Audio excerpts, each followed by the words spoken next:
Good morning. Welcome to our special series called Expert Connections.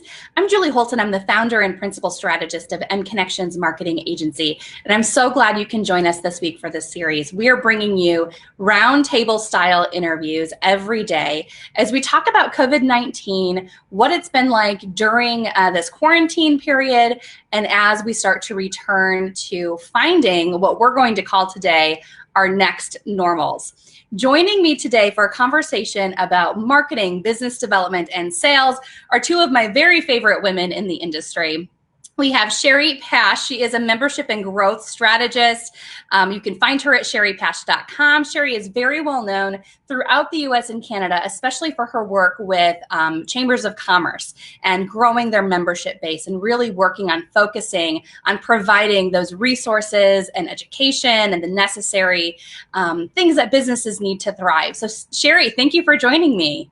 Thanks, Julie. Welcome. I'm so excited to be here. So thanks for welcoming me in today. Absolutely. Thanks for taking the time to join us. And also with us today is Stephanie Barnhill. She is our operations guru at mConnexions. She is an business operations consultant and all around just brilliant mind in business development and working. If you need someone to work with spreadsheets, Stephanie is your gal. And so Stephanie, we are so glad to have you join us today too. Thank you so much, Julie, for having me. I'm so excited to share with you ladies today. And for those of you who are tuning in, give us a thumbs up. Let us know you can hear us and see us okay. We're so glad to have you joining us too. Feel free to join the conversation with us this morning. We're really looking forward to some of the topics that we've prepared for you, but we know there are a lot of questions and plenty of directions where we can take this conversation. So feel free at any time, drop a comment or a question. And if you have additional insights to offer, we'd love to hear that too. So, all right, ladies, let's get started. So Shari, you joined me weeks and weeks ago, back when all of this was first starting. I think we were in maybe the first week or two of the stay-at-home order here in Michigan, where we are located. Gosh, how much has changed between then and now. I think if you had told us then that we would still be at home right now, it might have taken a different turn on the conversation. So let's start by talking about so much has changed in the business world. We know this. We hear all this talk about finding our new normal. Actually, Shari, I really like how you word this, finding our next normal, because we know this is definitely a period of transition. And so one of the things that we need to do as we find this next normal is relook at what we call our client personas, our buyer personas, and really in layman's terms, it's our ideal client or our ideal member. So as we start to look at kind of revamping this client persona, the first thing I want to ask you, Shari, is why is this so important? Why do we need to look at our buyer persona? Because right now we're going to be coming out of a time that's unheard of for business, right? So we need to understand our market segments, our client segments, those personas, so that we know when we're looking now to rebuild and recover, what is that going to look like? We have to know if what I recommend is looking at a market or client segment, talking about what percent of your business has been coming from that segment. These are kind of the things that are going to create this persona or this profile for you. And again, this is kind of for that corporate client customer. We can do the same thing with membership as well, though. But really, this one is very clear for that. Define the type of client that makes up this market segment. Because right now, we need to know if we need short-term business right now. You need new business to get you through this. You need long-term business. Do you need a lot of smaller clients and customers that are going to generate a lot of revenue? Or do you need one or two big clients? But we need to know who that is then and where they're at, so we can go right away to that. So we want to make this profile. And you're going to talk about the market segment or whatever you call your segments, basically. Define who makes that up. What does that look like? Where do you find that type of a client or customer? What type of business or revenue do they produce or represent? That's really important. And what's their buy pattern? Will they book short-term business with you? Will they sign contracts a year out? How do they buy, basically? And then what's the average price rate they'll tolerate? If you need a lot of large money right now, which we all, everyone does right now, What does that look like? Or again, can you use those smaller clients to add up? And what's the status of this particular segment that you're talking about? So when you get back to business right now, or you're trying to rebuild, you can actually say, I need short-term business that can sign new contracts now, or can buy my product now, or my service, or needs my service. You can go to your segments, lay out these profiles or personas, and determine based on the rates they'll pay, the how they book and buy, and you can make a decision on what that client call is going to look like. Because we don't have time just to call everybody in our CRM right now. We've got to be very specific to the segment that is going to give you the biggest return on your work right now for what you need. Does that make sense, ladies? Absolutely. And first of all, for those who are tuning in and you're thinking like, wait a minute, persona, what is this persona that we're talking about? The persona is very simply, it is your ideal client. And you might you typically will have multiple personas that you look at, and you look at these personas on the sales end, as Shari's talking about, you look at them on the marketing end, and all of this comes together. And we just shared in the comments, if you are looking at a buyer persona, here's an example. So we just shared one with you in the comments. You can take a look at that link later. Shari, one of the things that's come up multiple times with our clients is, well, I know who my ideal buyer is. And the reality is your ideal client or customer has changed. Maybe that person is still your ideal person that you're going to target, but think about in your personal life, in your business life, how much has changed since the start of the COVID pandemic. All of those things have changed for your persona as well. And so it's really important right now to walk through this exercise. For instance, maybe your ideal client before, you used to connect with them at networking events. They were at trade shows. That was where you connected, you made those. I mean, there are a lot of businesses that relied on, I say relied past tense, hopefully that'll come back. But a lot of businesses that have relied on historically on trade shows, for instance. What happens now if those trade shows aren't happening, or if you're not able to go to in-person events? You have to look at where your persona, your ideal client has not changed. You still want to connect with that client, but where you connect with that client has changed. How that client is conducting business has changed. And so I think right now, one of the things that people aren't talking about enough is conducting this client persona exercise all over again for every single client. And it may not be super time consuming, but Shari, wouldn't you agree that we really have to look at each client persona and rethink about how COVID-19 has changed their habits, and then how we need to adjust our habits to still be able to connect with them?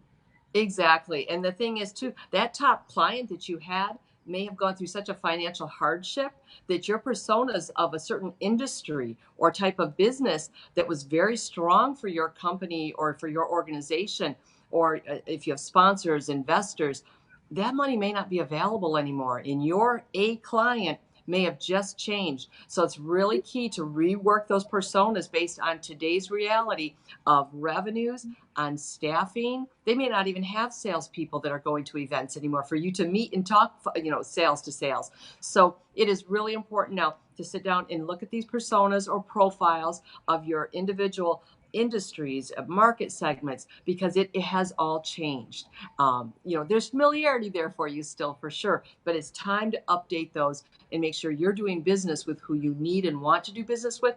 And even those people who were your top clients before, if they are struggling, how can you be that aid for them right now? How can you help them recover and come back? Do you have a product or service, or just your personal relationship that can still add value? We have to remember, it's not all just coming right down to business. You're not top for me anymore, but how can you help them recover and be a part of it? It's all about what we're giving back right now as well. So Absolutely. They may not be able to be there for you right now, but they'll be there for you another day when they recover. What a great point to talk about the values that you have as an organization, that those values need to be reflected in how you're conducting your business. I love that, Shari. And I think it's really important twofold what you've said. So I'm just going to repeat this because one, you've said you need to prioritize your personas. You need to look at maybe your A's and your B's. Where is there going to be that short-term turnaround to help you generate cash flow? And then maybe the long-term growth. So those have changed. And also, I love what you just said about, okay, even if someone has kind of moved from your A team to your B team, you still need to look at how you're providing value as well.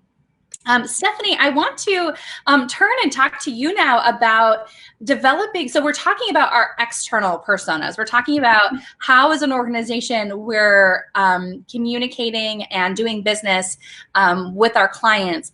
I think this persona is also an interesting thing to talk about internally. So a lot of the work you do is really looking at culture, looking at structure. So what would you say, Stephanie, is like how do we need to look from maybe a persona perspective at our teams as we're managing our teams in this return to the office? Yeah, and that's a great question, Julie. The one that of course is probably most at the forefront for a lot of people, and actually it is for me for sure, but we have learned that employees can be productive in a work from home environment. And that's kind of shocking news, I think, to a lot of companies out there. I think the old butts in seats kind of, unless you're sitting there at your desk, in the office, then you're not being productive, or you're not doing your job, if you will. That's right out the door now. And it's a fact that many companies have acknowledged being able to be productive remotely or from home. And they've been benefiting from, since well before COVID. And take our company, take mConnexions. We were a virtual agency since day one, well before the pandemic hit.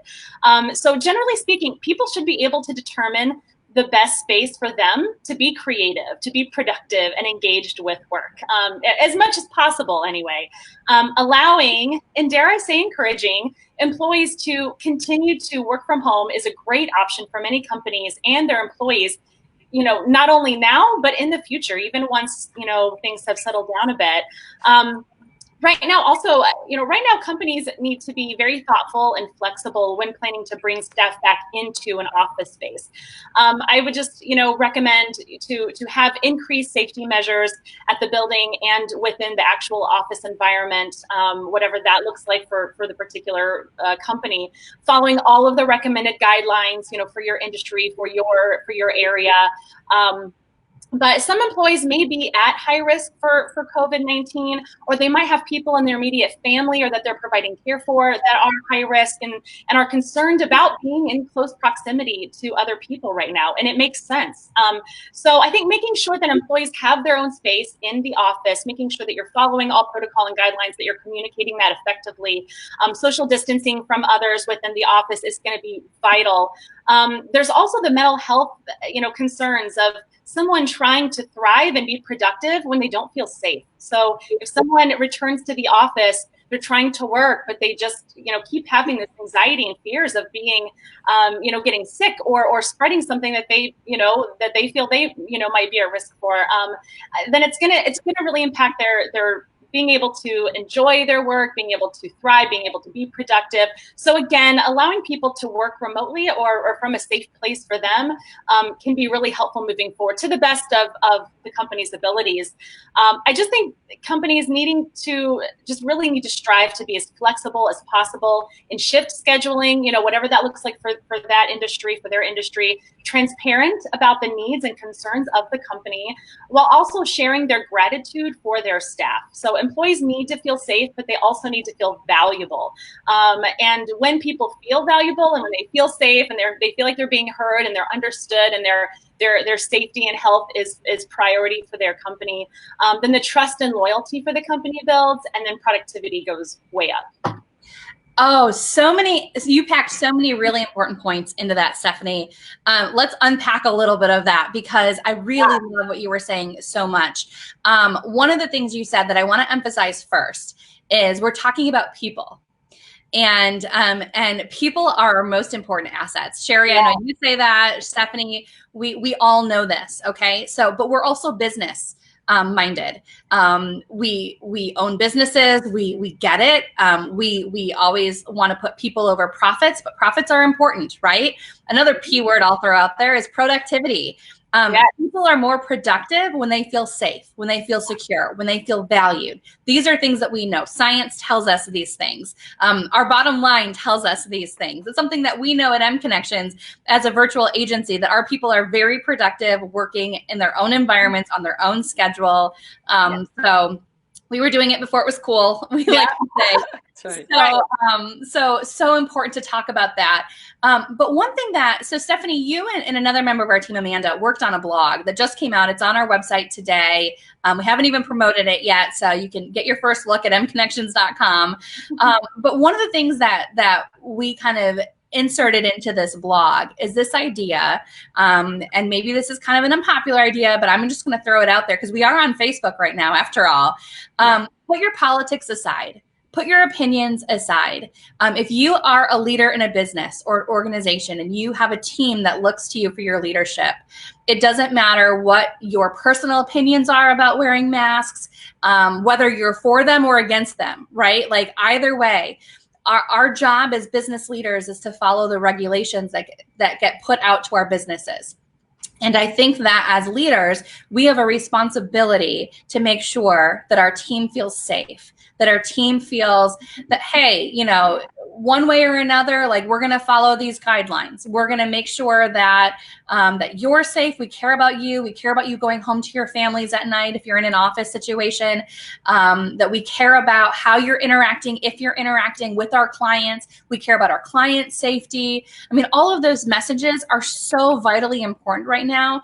Yes. And maybe because of social media, we see a lot of the divide, the divisiveness. It can be very polarizing.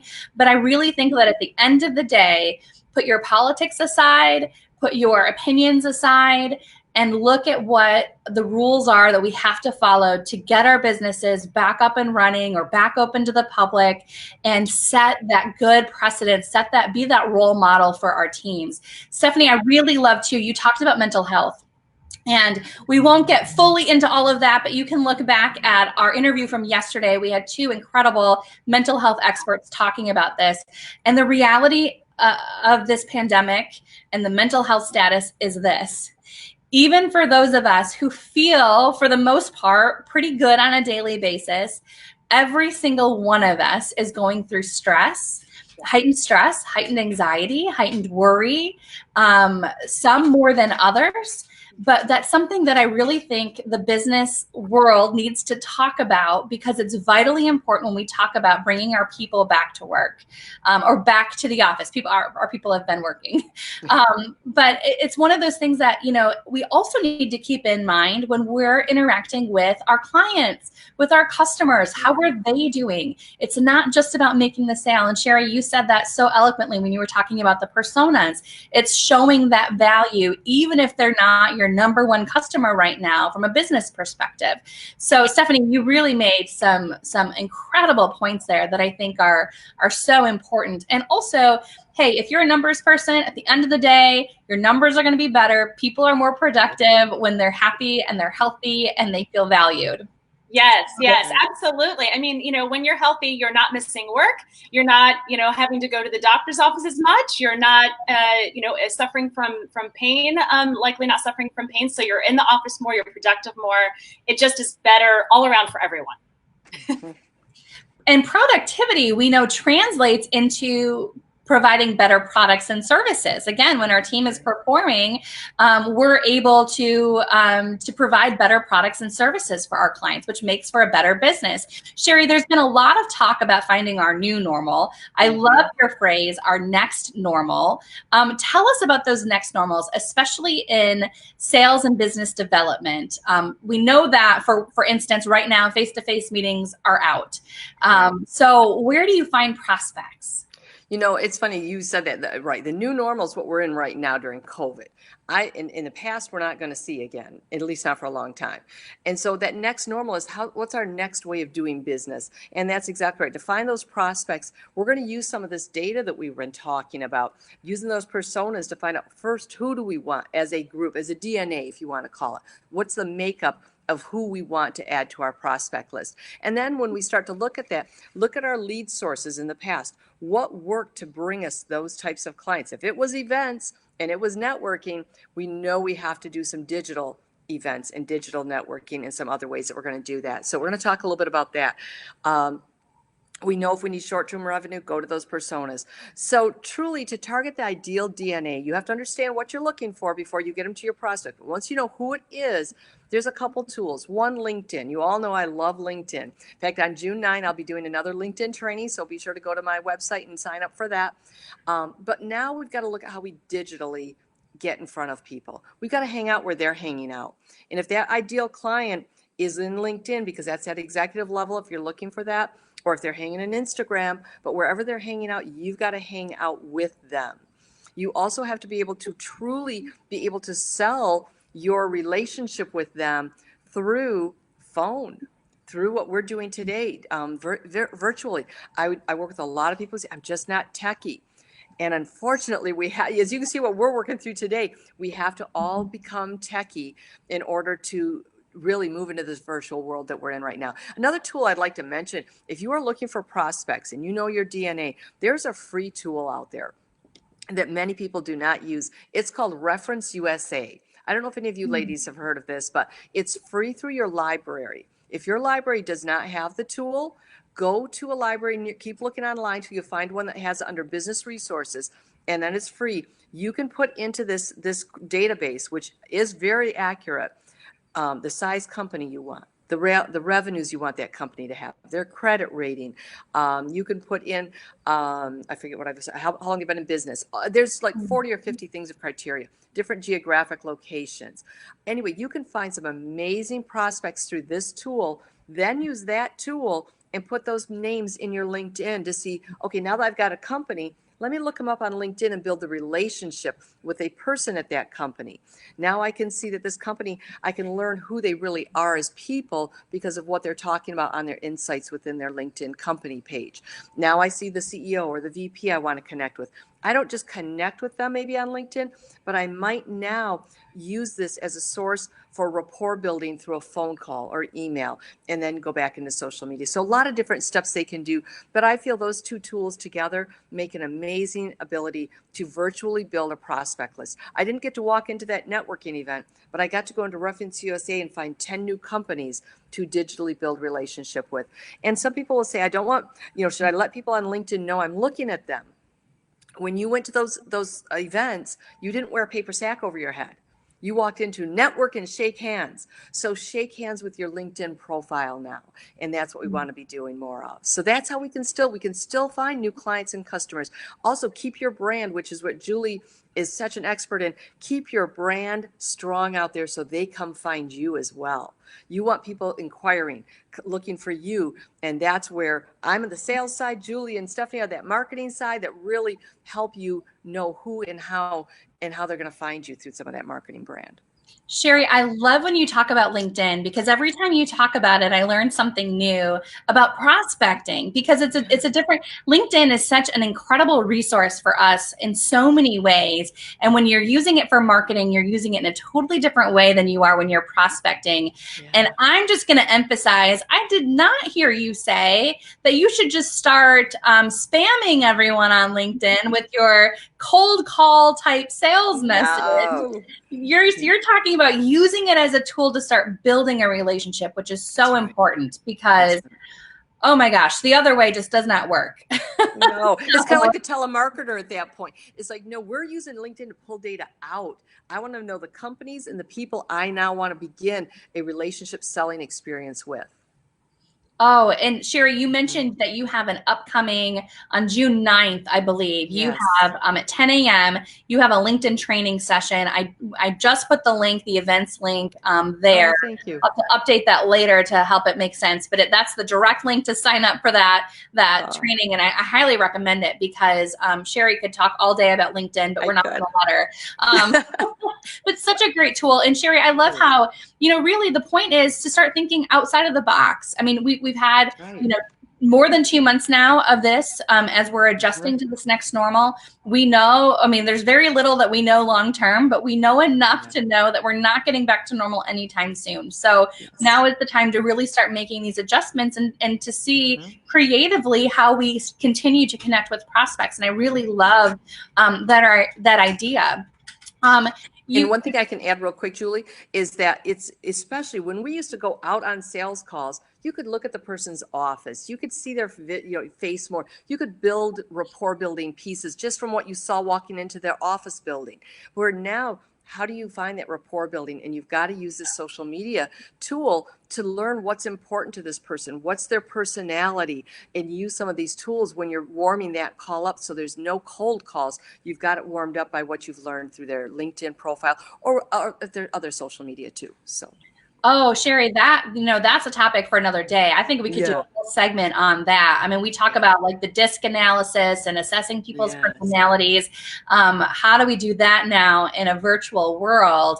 And think about it. Before the pandemic, we would get to know our clients or our prospects. Do they prefer emails or phone calls or social media or text? Now we're limited even more. We're not just bumping into them, rubbing elbows. So it really does change and force us, like you said, we can't use not being tech savvy as an excuse anymore. We have to get up to speed. We have to learn. For some of you whose kiddos are at home from school, they can teach you. You know, my 6-year-old nephew taught my mom how to, set up a Zoom account. So we can, learn from who you've got.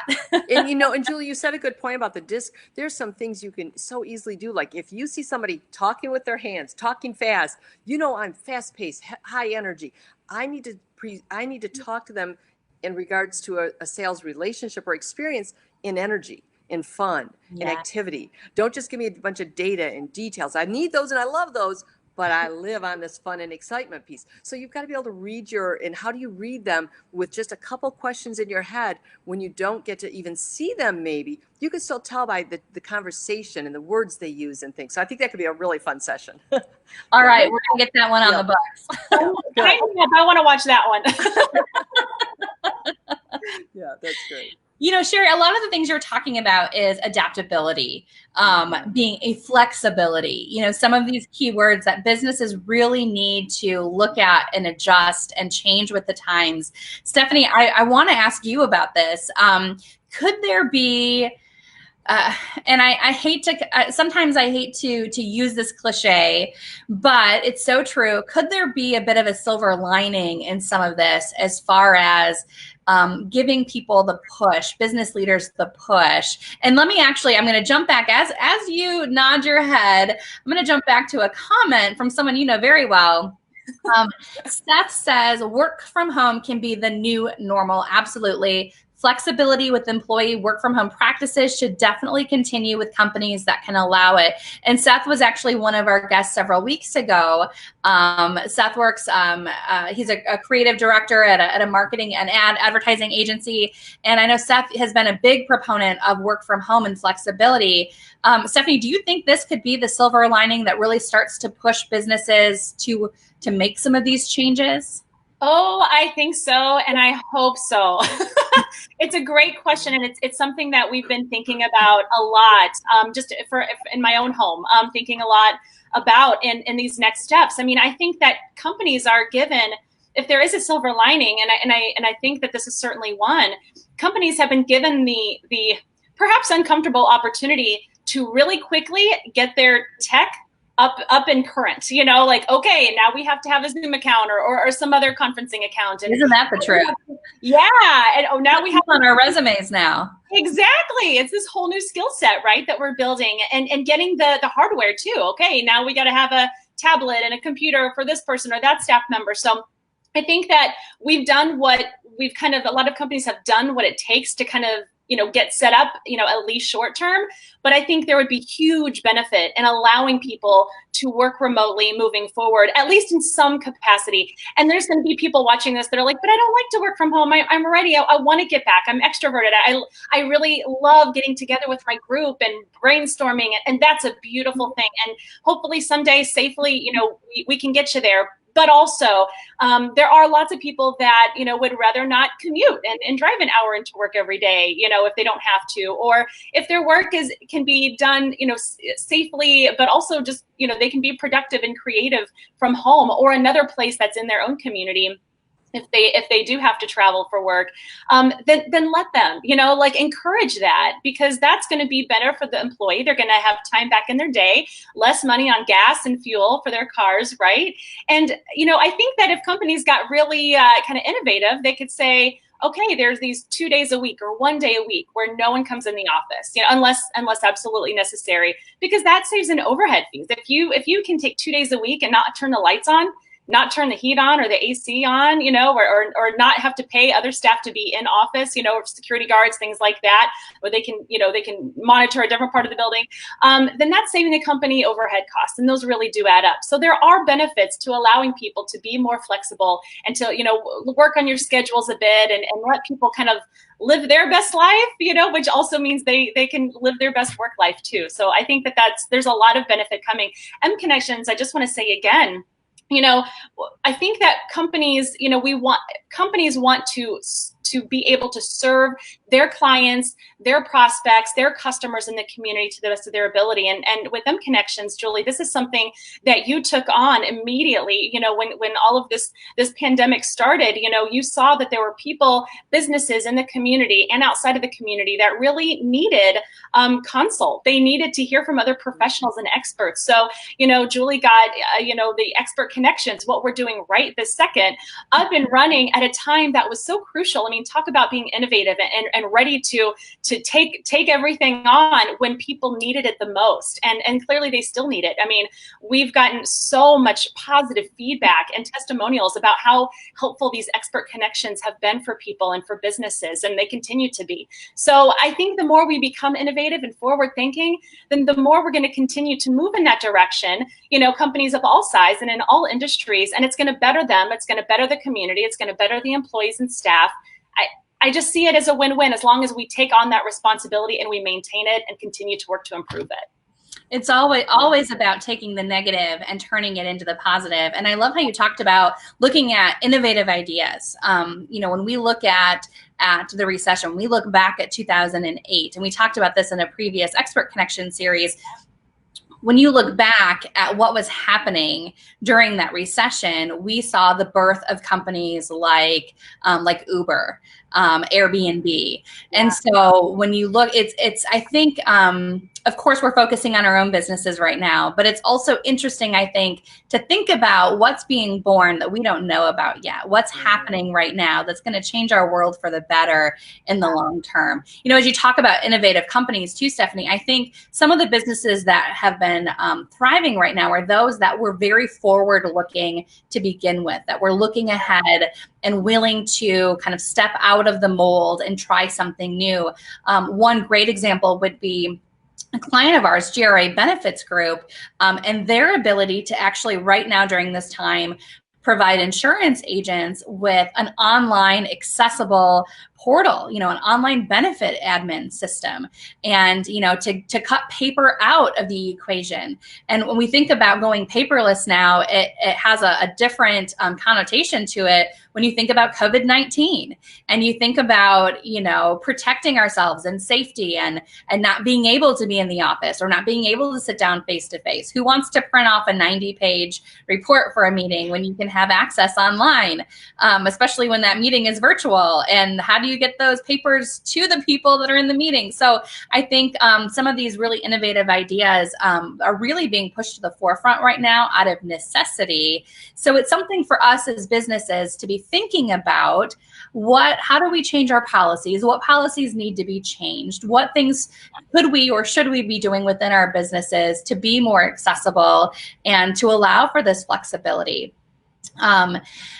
Absolutely. And so talking about kind of digital, Shari, as we're focused virtually right now, as we're looking at everything digital. I mean, we're talking right now virtually. We're using an internet where some of us are. Stephanie's on her hotspot. I'm on Wi-Fi. I think Shari keeps going back and forth between the two. So we're definitely in this virtual world right now. Let's talk about CRM, because I know that is something, Shari, when it comes to collecting data and then being able to use. So there's one thing to collect the data. That's right. To be able to use it. So from a sales perspective, let's shift and talk about CRM. What data should we be collecting, and then how in the world are we going to use it? Yeah, that's the thing. So many people will collect data And that when at conferences, I'll ask about that, and nobody's using it though. So it's one thing, we've got to collect the right data, and then we've got to give ourselves permission to take time and have a strategy session with our own team and pull data out and let it direct your strategy for the next quarter or the next year. So the things I'm talking about are things like lead source. Right now, can you run a report for your own business, your own work, that tells you the lead source of all your new clients or accounts, whatever you call that, for your new revenue? What was the lead source for those? How did they find you? How did it come to you? Because that's what you want to do more of. What's bringing you the great new revenue that you have, the new clients or customers, and how do you do more of that instead of spending time and resources over here on things that aren't giving you the biggest return? So lead source data. No matter what system you're using, you've got to have a data field with lead source and make your choices drop down boxes as much as possible. When you leave it to open text, your team they can all be entering different things. CRMs are as important for a small 1 or 2 person operation as they are for a large corporation, for 2 different reasons. A large corporation, you've got to know what everybody's working on with these particular clients and customers. You need to see the journey, the conversations that are happening. And even a small business like myself, a 1-person show, I can't keep track of every person I work with and every client and every conference. I have to have a CRM, just like you ladies, to give us the data we need. So things to collect: lead source, referral source. Did this come referred to you by a person? So again, you can run your referral sources to see who do you need to be doing some thank yous to, because those good customer and clients are coming their way. Fiscal year, wouldn't it be great to know, if not for everybody I know, but for a lot of us, when does your client or customer's new money start? When do you need to make sure you're getting in their budget for that next investment you would like? Some people's money start July 1. And if that's the case, if we're not in their budget right in this period right here when the budgets are being approved, you may miss out for the whole next year until the next July. So knowing fiscal year is really important. Their buy pattern, put that in there. Do they buy year round? Do they buy certain times of the year, certain quarters of the year? When can they? So again, if you need money right now, you could easily run through your CRM. Who spends their money now? Who signs contracts now? So again, some people buy regularly. It depends on your product or service, and if it's a continuous one. Prospecting client levels, again, tied to your personas, your quality levels. If I'm hoping you track those. If you don't, I recommend who are your A, your B, and your C level customers and clients. So when you are looking to really do some innovative work, I'm going to run the types of clients, customers, or prospects I want. So we'll talk about that again in a second. Your buy factors, reasons that they invest with you, the reason they buy your product or service. So again, when you run a report and see all those reasons, am I offering enough benefit and value for the reasons people are doing business with us? How can I continue to enhance that and grow that? Follow up and next steps. All of that should be in your CRM with custom fields, user-defined fields, whatever your system calls it. But your relationship journey has to be in that CRM, because you're not going to remember that their daughter broke her leg in soccer 3 months ago. When you go to talk to that person, you want to use that personal data to keep that relationship strong. Or if anyone else in your company or organization is getting ready to call that customer or client, you want them to talk that. Like, that customer is so important to you. You all talk about them and care about them. So it's a great tool for the relationship, but the data is huge. Anything that you need as criteria to measure, put it into your software system. Put it into a field that you can query from, and then give yourself that permission to query from it and actually use it to guide. If I'm going to get ready to do new strategies for sales or new places to find prospects, I want to know how many of them came through LinkedIn, how many came through Reference USA, how many came through social media, and I know where, again, I'm going to put my big push on right now. I hope that helps a little bit. CRMs, I'm really passionate about. I've used them for decades. Every team I've worked with through my career and in my own business now, it's been a measurement of success for that person is how well they use the CRM. Yeah, it's such a great point, Shari. I love it, and I love your shared enthusiasm with CRM, because I share that with you 100%. And you on the sales side especially, and with me, it's a lot of the operations organizational side. One of the things that I use ours for that's so helpful is having a pipeline built into the CRM. And I know that's some have, some don't. I mean, with CRMs, you can have all the bells and whistles, and you can have just your bare minimum, whatever is best for you, for the company. But we actually our project flow and our client flow through our pipeline is all done within the CRM, and it's a one-stop shop. It helps us make sure that we're staying, on top of all of our proposals and our contracts, and that we're reaching out to the people that we need to reach out with in the right amount of time. And so just as an organizational and operational tool, it's incredibly beneficial. And just also having everything in one spot, having all your contacts in one spot, having all of your clients and prospects in one spot is so helpful, especially when it comes to, marketing, email marketing, and things like that. So it's a wonderful tool. Yep, and I love what you said, Stephanie, about tracking it's your forecast. It's your watching your deals, if that's what your system calls it, or it's watching the revenues grow. What's prospect, what's tentative, what stage of the cycle are they in? So there's that entire operational side that is so important. So your CRM is data for strategy, it's relationship, and it's your operations. If you don't have one, email any one of us and we can recommend some. I know some that are very, very affordable for small business, those that are huge with the bells and whistles. So, but if you don't have one, it's a key tool, especially during this time of regrowth and rebuilding right now. Start fresh with a new CRM if you don't have one. Talking about CRM really, I think, brings together this point that sales and business development and marketing all need to work together hand in hand. One is not successful without the other, and you need the system. You need the data to look at it all to keep it flowing.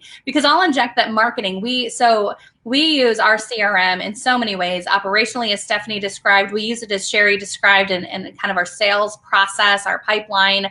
Great example is we just brought on a new client this week whose spouse is actually someone who's been in our pipeline for about a year now, I think, and just someone that we've established a relationship with about a year ago. And, Shari, that the sales process is not, they're not always looking for it right then and there. Right. That doesn't mean they're not a prospect or that they're not a good prospect or a referral source in this case. And so you want a way to be able to track, you want to be able to nurture that lead, foster that relationship, and work that through the pipeline. Now, on the marketing side of things, oh my gosh, what is our marketing without measurement systems and benchmarks? And our CRM is an exceptional way to be able to track all of that and continue to foster that growth. So we focus on a system called inbound marketing, and the whole idea both of you have described, which is really just attracting those leads, nurturing those leads, working them through the pipeline. Part of that is I'll give an example from our own business. There's so many different forms of marketing, right? So if someone is really interested in social media marketing, I may not want to be sending them high-level technical emails about DIY SEO. That's a lot of letters, DIY SEO. They're not going to want to hear about search engine optimization if they're really focused on building their Instagram platform. And what are they going to do? They're going to unsubscribe. They're going to pull away. They're going to feel like mConnexions is not relevant to my business or to what I'm doing. That is the last thing we want, because we also provide Instagram, right? We provide that marketing. It kind of take this example for your own business. You don't want to be sending the wrong messages or mixed messages or lose a prospect because they feel that you are not connected. You do not understand their business. That defeats the purpose of everything we've been talking about today as we talk about building these relationships and connecting and building our prospects. So definitely from a marketing perspective, nurturing those leads and being able to use that big data, use that CRM to our full advantage. And just real quick, one thing on that, Julie, just you triggered me real quick. I'm going to jump in there.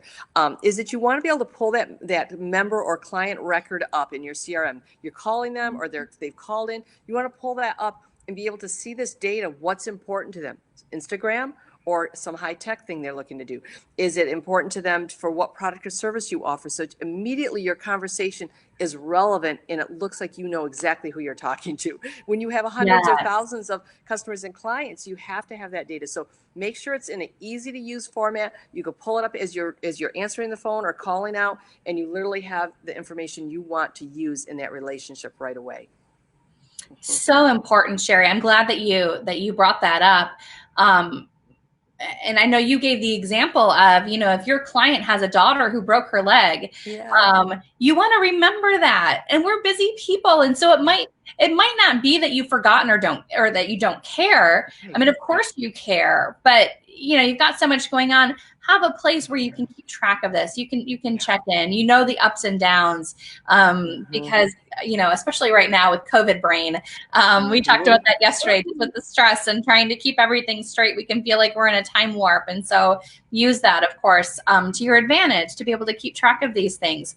Shari, another really great tool, and you are the queen of this. I feel like even though this is an amazing marketing tool, I always think, I need to be like Shari when it comes to this. Another great tool is using testimonials. Tell us, how do you use testimonials as a marketing and business development tool? Yeah. Testimonials. When you think about it, before we do anything, before we download an app, before we purchase most anything anymore, we read reviews, right? So we want to make sure that your clients and customers and prospects especially can read reviews about your work, your product, your service.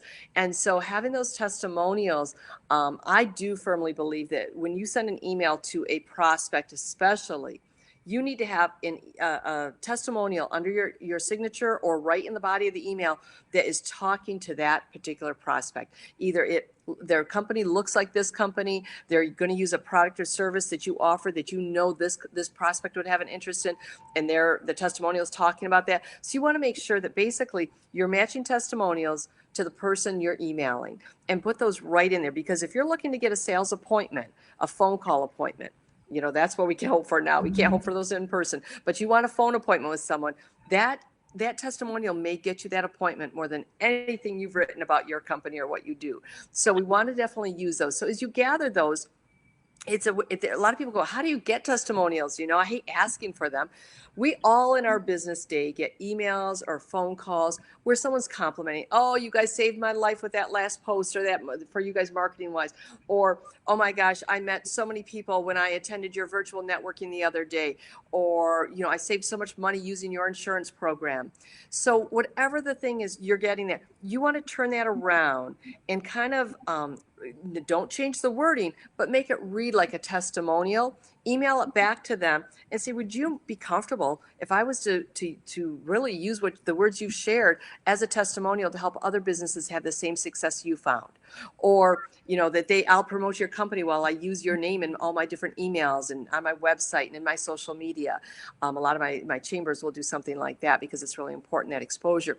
So basically a voicemail, email, turn it around and send them their words back. Most people are going to be so pleased that you want to use their words, and they didn't have to do the work of rewriting a testimonial for you. They've already shared it. Example. Yeah, you already did the hard work. And yes. I have to say, we actually have an example of when you gave a testimonial about chambers of commerce.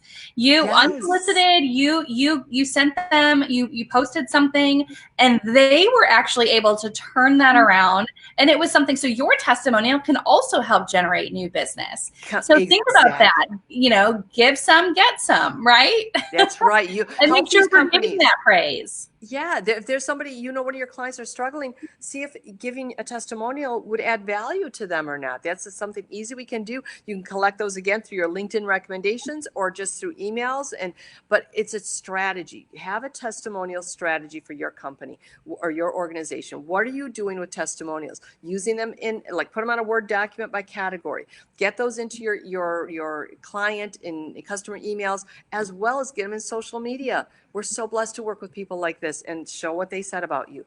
Put them into your website, of course, all those normal things we've done, but put them in the emails too. Get using them. And my only tip to add is when you think about it, do it. Because Shari's the queen of getting testimonials. I am the queen of thinking about it, and then weeks later thinking about it again and remembering that I never did it. So and we want to do it while it's fresh and hot. Yes. And you'll see if you go to my website, there's a whole tab for just testimonials, because I can tell you what I can do for your business or company, and I can talk about it. but it's going to mean a whole lot more when you can read people who are just like you, what they've experienced. So the same thing for all of your products and services out there. Get that feedback and share it. Use it as a sales tool. It's my strongest sales tool. My only sales tool almost are testimonials. Well, and too, it makes sense. I mean, think about what we buy online now. I mean, I don't think any of us buy anything without reading the reviews and seeing how many stars it gets, That's right. It really is vital. It's so important. And yeah, Shari, you do such a great job with it. I've seen your testimonials and they are fantastic and so helpful. Thank you. Thank you. That's what I hope they're helpful. And I know that on here we have a lot of small businesses, so you can use those too. If you don't have that online presence, and we all I know are going, get into those stores now. How do you use those testimonials on your social media, on your Facebook page? You know, a lot of smaller businesses use that Facebook page, like we might use our websites or those online stores and such. A local business, you can do just as much with testimonials through your social media, which is so impactful. Absolutely. Yeah. And you can actually share that review link from Facebook, for example, from Google reviews. You can share that direct link in that email that you're sending to your client to give them easy access to just write their testimonial right in there, which is great. This has been such an incredible conversation this morning. We've had a lot of feedback. Thanking you both for your expertise. Audience, if you have any questions before we go, I've got one more question I'm going to ask. So that'll give you some time to go ahead and use the comment box if you have any comments or questions for Stephanie or Shari or myself. You know, Stephanie, before we wrap up, I want to turn back to you again, because at the very beginning you were talking about internal operations and internal communication. And we know, all of us as business leaders, that we're not going to get everything right. We know that's actually maybe what makes us a leader, is knowing that and having transparency and honesty in that. Whether it's internally with our teams or externally with our clients, you know, we're going to give it our best, but we're not always going to get it right. Stephanie, what's your closing advice for business leaders, again, as we really navigate through finding our next normals from this COVID-19 pandemic?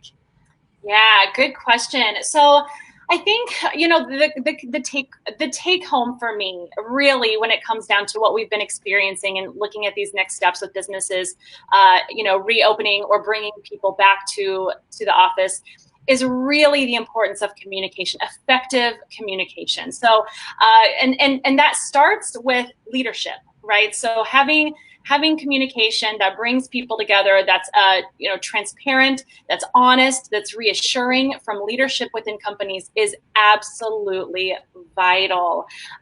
You know, you can look at, I mean, it depends on your industry and your company. How much should you be communicating? How should you be communicating? I think video is always really nice when possible.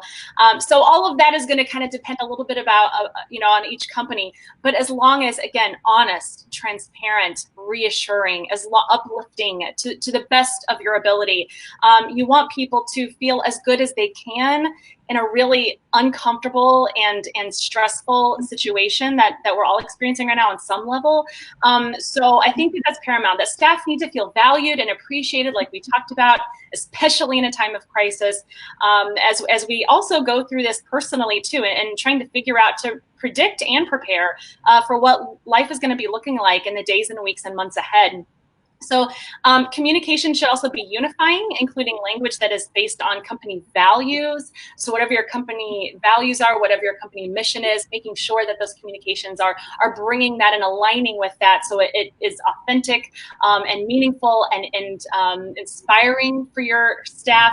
Julie, as you said earlier, keep politics out of it. For my goodness, I mean, I think there's so much of that going on right now for companies and families and kind of everywhere. We can't escape it, right? So take, you know, whatever your particular, as a leader, political opinions are, put those aside and look at how you can best represent and model positive unifying behavior for your staff, because staff and employees and contractors, they look to you, they look to the leaders to figure out, to just like children look to adults. I mean, not to, make the one is, more adult than the other. It's not that comparison. It's looking up to see, who should I be looking up to as my model? Who should I be looking to for reassurance? Who should I be looking to when I have needs that come up, for certain, work related needs that come up, and you have questions, and you need a reassurance, and you need to talk through benefits and HR. All of these things need to be really led with a lot of grace, with a lot of reassurance, with a lot of transparency. So all of that makes a lot of sense when it comes down to just being there for your staff, being there for your employees, even when it's tough, even when you don't want to, even when it's scary, even when, there might be layoffs. I mean, just, everything that you can to really keep people unified to the best of your ability. I believe that if a company can create and encourage a culture of compassion and teamwork, chances are that company is going to get through all this a lot better and easier than companies that don't. Don't put out messages and communications of alarm or dissatisfaction or disregard for employees, or just be absent, just pulling back altogether. Now is the time when you have this incredible and important opportunity to step forward, to lean in, to wrap your arms around, figuratively, and to really make sure that you're being the kind of leader that leads with integrity that you can be. So that way people not only who are working for you are happier and healthier and more productive, but so that from the outside, people can understand that your mission and your purpose as a company is authentic and real. And that at the end of the day, that can be a make or break and a saving grace for a lot of companies right now. So inspirational, Stephanie, and something that, again, we don't always get right, but we certainly, we try with our team. And I always say, if for better or worse, I'm transparent. And one of the things we were talking about yesterday when we were focusing on mental health, which ties into what you were just saying, is, we said to our team very early on, hey, if you need a day, if you need a week, if you need an hour, whatever you need, you don't even need to tell us why, just let us know that you need time, and we'll make adjustments, because we understand that every day is changing. We have people who have children at home. They're not going to be going back to school. We have, so many different layers of complexities that everyone is dealing with, personally and professionally, that if we can lead with that transparency and with that open communication. And again, be careful about HR boundaries. We don't, you don't need to report to us what's going on with your mental health and that kind of thing. Our goal has been, and this may not work for everyone, but our goal has been to create a safe space so that people feel comfortable if they want to share. Our Tuesday bullpen meetings every Tuesday morning, we start by, just checking in. How's everyone doing? What's going on in your lives? And again, you both also know that I'm still very business. Let's get it out and let's get down to business. We start our business meetings with, let's get all of that extra stuff out of our brain so that then we can focus on what we need to, because at the end of the day, we still need to serve our clients and we need to help them through this. And so if you're not at your A game, then I am here for you. But I'm also going to take you off and put you on the bench until you're feeling better. So come back tomorrow. Let's see how you're doing. But I think just really taking that approach and valuing our people is going to help all of us as we move through this recovery. Shari, we were just talking about just the open lines of communication, and any final thoughts. I think that might also translate as we're working with our clients and our prospects. Yeah, it definitely does.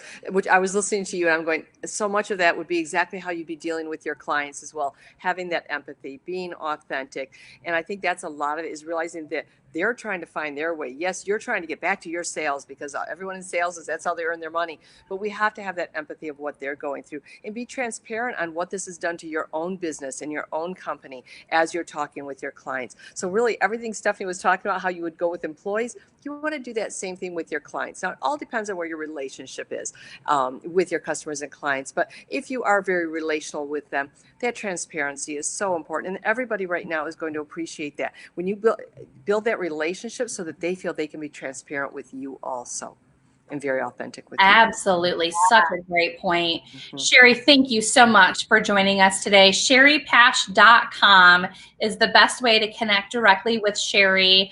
You can email her at shari@sharipash.com. You can message her here on Facebook, but sharipash.com. And also check out that LinkedIn event that she's hosting June 9th. That's in the comments here. So Shari, thank you so much. Thank you, Julie. Stephanie, thank you to you as well. mConnexions.com. You can connect with Stephanie and I there directly. You can connect with our team. We've shared a couple blogs. I really love the title we finally came up with, this most recent one, Returning to the Office, 4 tips to take back our roaring 20s. Has this been a roaring start to 2020? That is great, you guys. Thank you both too, and thank you, Julie, for hosting these events and for including me. And I love having that chance to share. And I learn something from you ladies every time we're together. So love the time together. Me too. Thank you so much, Shari. Thank you, Julie, so much for hosting this and for doing such a great job and bringing such beautiful insight for all of us. So it's wonderful to get to be with you two ladies on this wonderful Wednesday. Yes. Well, funny you should mention our Expert Connection series and just how wonderful it is, Stephanie, because tomorrow we have another roundtable interview. We will have 3 attorneys from Foster Swift Law Firm. They have been just incredible this entire pandemic. I think we've interviewed, maybe 5 or 6 attorneys in total at this point. So love when we can get those legal insights and get our questions answered.